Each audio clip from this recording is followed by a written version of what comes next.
Assalamu alaikum. Peace be upon you all. This is your host, Amina Ahmed, and you're watching Muslim Network TV. Welcome back to NextGen, where we speak with young people on the issues of their community that they are addressing head on. You're watching us on Galaxy 19 satellite, MuslimNetwork.tv, Amazon Fire TV, Roku, and Apple TV as well. Now, on NextGen, we've discussed a variety of issues ranging from human rights and the crises across the globe.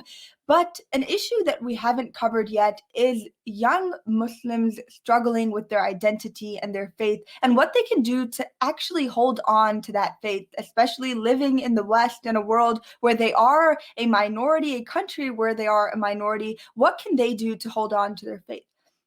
The Prophet, peace be upon him, narrated that there will come a time when for my ummah, holding on to their faith will be like holding on to a piece of hot coal. Many of the leaders of our community and even those of the young generation can attest to that today in this country, holding on to our iman, our faith, feels like holding on to a piece of hot coal. And in order to discuss what we can do to address those struggles, we have with us firstly Noor Alkhawam, who is a senior at the University of Texas at Dallas, studying healthcare management. She's been co-coordinating the Sisters YM Irving for the past 2 years and has been leading the expansion of YM Dallas. She's extremely passionate about helping the youth have a voice in the community, and her goal is to, inshallah, create a generation that is not only leaders in our community, but in the nation, in our country, inshallah. That is absolutely beautiful. Thank you so much, Noor, for the work that you're doing.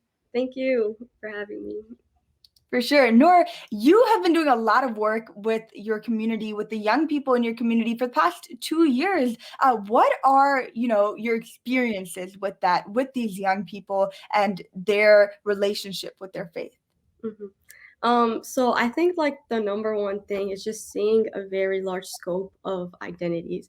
Just because I grew up in an elementary school where I was like with a lot of non-Muslims, and so then I had a very big transition between my elementary schools and then going to Islamic school, and so it was like either of the like two extremes.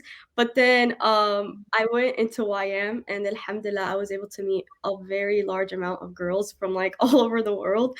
And like it was a very eye-opening thing, because sometimes whenever I wouldn't be comfortable with like speaking or addressing to like certain things with my friends, or with the people that I grew up with, it was very comfortable with these girls. And I feel like the reason why it was like such a good atmosphere is because everyone came from a different background, right? So it wasn't like everyone came from a private school or a public school. Everyone was like, there was homeschool, there was people that maybe didn't really do schooling, but they did like Islamic education. So I feel like that was the best like kind of variety I could have got. And if I was like kind of feeling this way, I'm pretty sure like everyone else was, because I don't know, it's just when we're in like these subculture groups where we think that everyone thinks the same way, that like refrains us from thinking bigger and like into different things.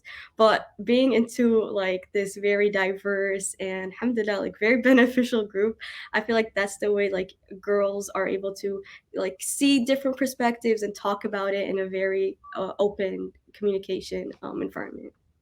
That sounds so beautiful that you were in an environment with so many different Muslims that didn't come from, one pathway of life, different ethnicities, cultures, and backgrounds. That sounds like, very uniting and empowering in a way to know that all of these people from these different backgrounds are coming together to hopefully strengthen their faith and meet with people that, hope to do the same thing as well. And I think this would be a good time to bring in our next guest, Saira Amar from New York, who's a junior international relations major at Adelphi University, former United Nations youth representative for her university, a young Muslims national social media team, and New York's regional outreach leader. Thank you so much, Saira, for being with us. She's also a local Shura member in New York. Saira, your work is absolutely phenomenal as well. And you, like Noor, are working with the youth. So thank you for being with us.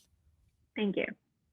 Now, Saira, what I want to ask you is, what are the struggles that you've seen young people in your experience, right? Being part of YM, the local Shura, what are the struggles that young Muslims in our generation are facing?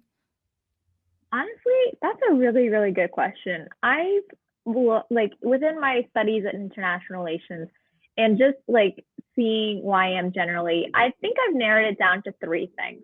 Mm. The pressure of blending in Muslims in America, the resources of knowledge are completely mismanaged, and it's kind of this generational divide between old and young and learning how to navigate that. Right. So I like that you kind of separated it into these three different things, and hopefully we will go into those in detail a bit later. But both of you are young, visibly Muslim women, right?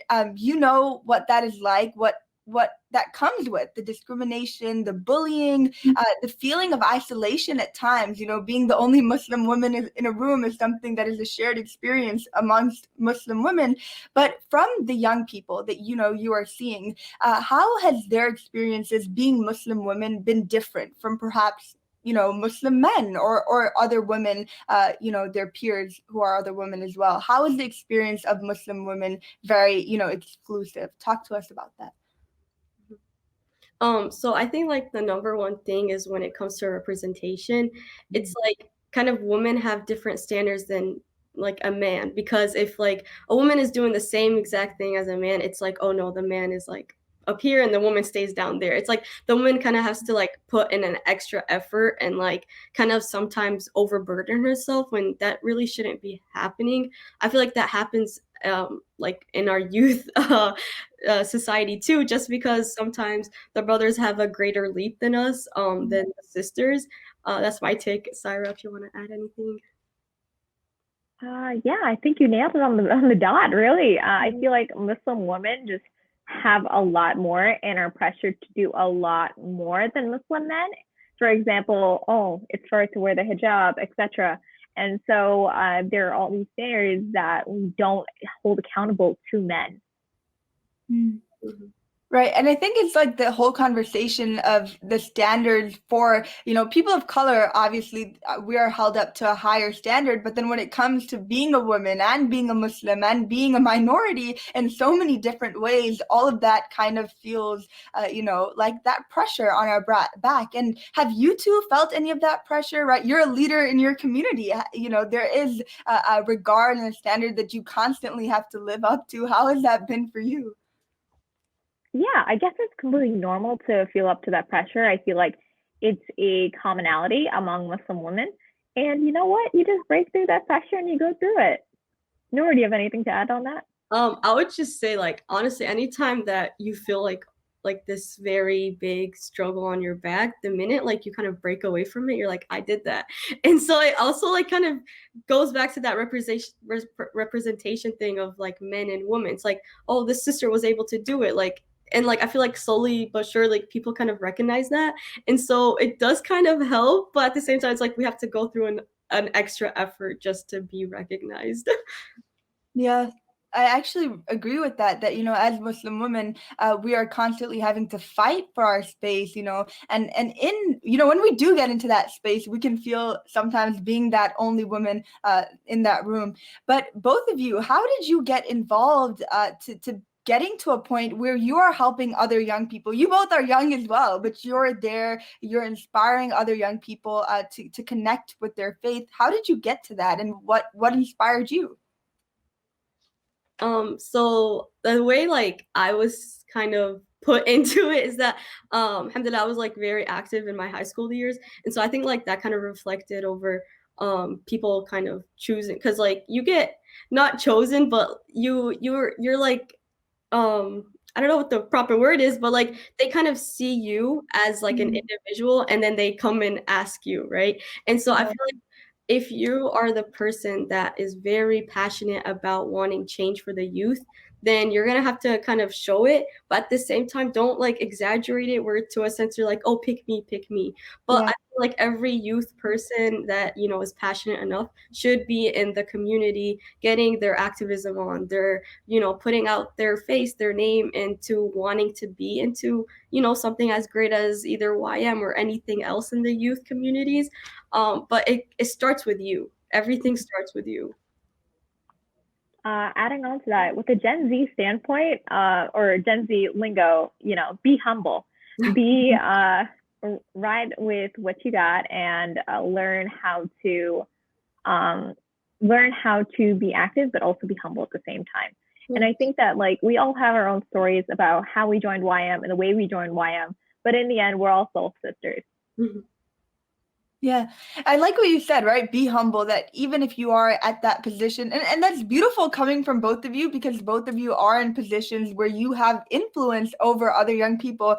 And yet you're here telling us all, regardless of that, at the end, we are all sisters, right? We are all soul sisters, how you put it. And I think that is so beautiful. We'll continue talking about what we can do to get youth to, stick to their faith and how they can feel confident in their skin right after our short break. You're watching us on Galaxy 19 satellite, MuslimNetwork.tv, Amazon Fire TV, Roku, and Apple TV as well. We'll be right back.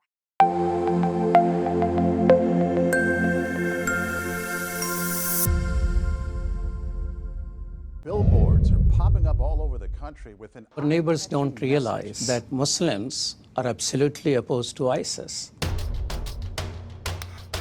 Salam. My name is Abdul Malik Mujahid. I'm an imam in Chicago. 16 shots! No me! No justice! No me! So how do we bring up the energy which can really have an impact on the world? You need to build bridges of understanding among people, and we need to have America moving forward. That lesson learned have brought the strength of humanity to America, which is the diversity. Mujahid Talks, only on Muslim Network TV. Faithfully connected. Welcome back to NextGen. I'm here with Saira and Noor, two young Muslim women who are leaders in their community, respectively in Dallas and in New York. They're involved in their YM and have been for the past couple of years. So to both of you, right, what can our community, the Muslim community, do to create safe spaces for young people to come to? What can they do to create an environment where young people feel comfortable and accepted? It's a great question. I think the number one thing is, while the youth does have the responsibility to reach out, the people, like the older people in the community, can also reach out, get connected, and just have a humble, nice little conversation with, at least one person, maybe two. Just get to know someone one-on-one. Yeah, just having that discussion, having that area of just talking about it. And talking about this generational divide makes all the difference. Right. And what are some strategies that you two have personally used to connect with your peers, to connect with other of your sisters in YM, and to have them feel comfortable in that environment? What have you guys done? We've done a lot of like heavy icebreakers, like get to know each other on a personal level and then work our way up. So it doesn't, Dean is everything, but at the same time, sometimes we do kind of have these get-togethers and do focus on the dunya, because you can't be super serious about things all the time. You have to have a little bit of fun. Wow. So by having this fun, we kind of get to all these taboo or really just topics that we talk about and have proper discourse with, that we wouldn't have attained that level with without engaging our community or our sisters at that level of just getting to know one another, really. Honestly, that was perfect, Saira. I would say like a lot of game bonding, boba bonding, froyo bonding, like anything that, people that are young are enjoying, like we're doing that too. So obviously, like just sometimes like having the intention of sisterhood makes it something that's, inshallah going to be rewarded. So sometimes it's just about laying back, watching a movie, but, thinking in your heart, like this is all for the sake of sisterhood. Yeah, that is so cool. Boba bonding. I want to do that. Oh my God, invite me to your next boba bonding. Hi, girl. Feel free to come to any one of our neighbor nets. We're more than happy to have you. Yeah, I've actually heard of NeighborNet. So there are multiple things, obviously, that as an organization, you guys are doing to reach out, to stay connected to each other. But earlier I asked you, what do you think the struggles of our community, particularly the youth, are? And I know that was a very broad question, but I have another broad question to follow that up with. What do you think our youth can do to stay connected to their faith? And I know that there are multiple answers to that, but from your experience with working with these young people, what can they do? I would say one kind of advice suggestion I would have is make Islam not something about just worshiping, but something that you live your life by. So a lot of time people ask, hey, like, I want to become a better Muslim. Yeah, like I pray, I read Quran, but like that's kind of not the basics, but like just the, we're getting there. So I feel like the more you kind of start implementing and thinking about, God and, how the Prophet ﷺ would do something in like this situation, that's like the more you get into your faith, and that's like how you identify yourself, and, you just go about your day about like doing and thinking about this kind of stuff. Yeah, adding on to that, having a lot of dhikr and incorporating like Islam within your daily life. So for example, for me, I like to incorporate it in my studies. I studied the dunya for a living, right? So incorporating that and being like, oh, we're all going to end up at our Lord and Creator one day. So you can incorporate your faith with all of your studies, and hopefully that would be one little way for you to be like, oh, it's 2:00. All right, so it's a hard time, So by doing that, that could be one way for Muslim youth or Muslims in general to connect with their faith on a more personal level.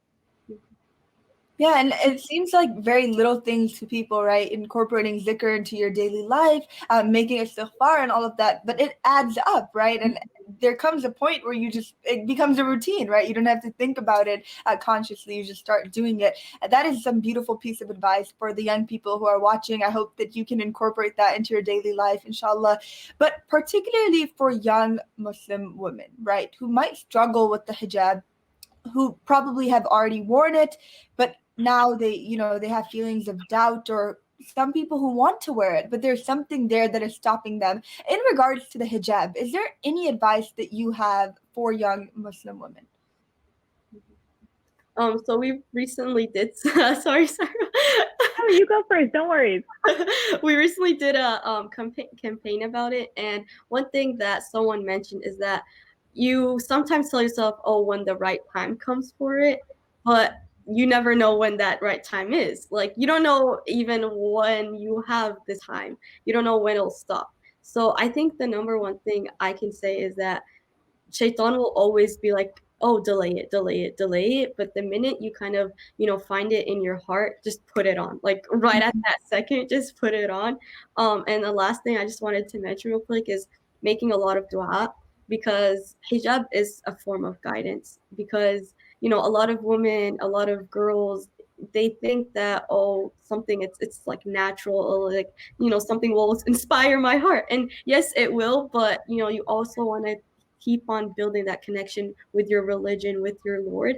And inshallah, like that's the best way you can kind of feel that, oh, I'm ready feeling. You took the words out of my mouth, in all honesty. Take it easy. Learn that like a lot of it maybe has to do with fashion. You don't feel like you're fashionable in it, but when in reality, the hijab empowers you to just be more fashionable and just work your ways around it, right?